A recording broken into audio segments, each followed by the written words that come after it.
Hello guys, today you guys are going to be taking some really short notes over reciprocals. So if we look here at the top, it says that any two numbers with a product or one are called, and those are called reciprocals.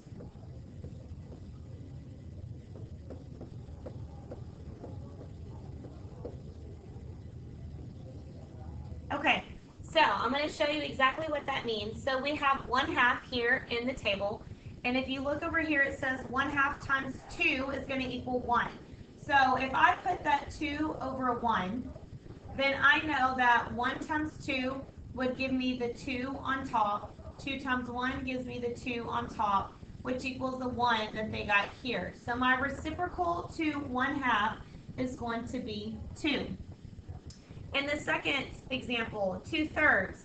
So I need to figure out what I can multiply 2/3 by to get it to be a 1. The thing about reciprocals is all you have to do is flip the fraction around and the top becomes the bottom, bottom becomes the top. So I'm going to multiply by 3 over 2. If I want to double check it, that gives me 6, which is the 1 that they got here. So my reciprocal to 2/3 is 3/2. Okay? So, and here in the middle, it just shows you why they get the same answer. So, let's look and see these examples. Determine the reciprocal of the following. So, I'm going to have 3/5 to start with.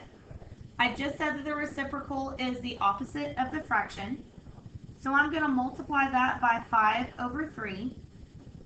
That's going to give me 15 over 15. Which equals 1. So I know that my reciprocal to 3/5 is going to be 5/3. Okay, so let's look at the second one. 11. I know that 11 written as a fraction is 11 over 1. So the opposite or the reciprocal of that fraction is 1 over 11. That's going to give me 11 over 11, which again I know equals 1.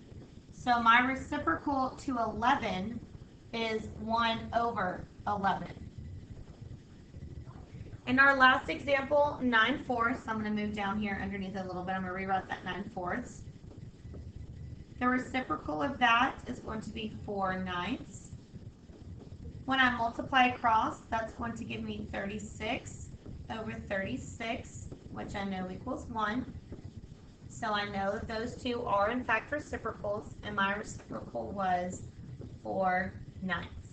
Okay, so you see here I left you a note on the bottom that says dividing by a fraction and multiplying by its reciprocal results in equivalent values.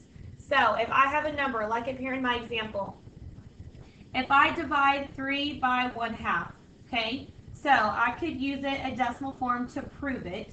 So I could say 3 divided by my points, 5, or I move that decimal over, and we're going to hit decimals in just a little bit, but I'm just proving why it works. So 5 goes into 36 times. That is where that 6 comes from. And you see here when I have 3 times 2, we know that is 6.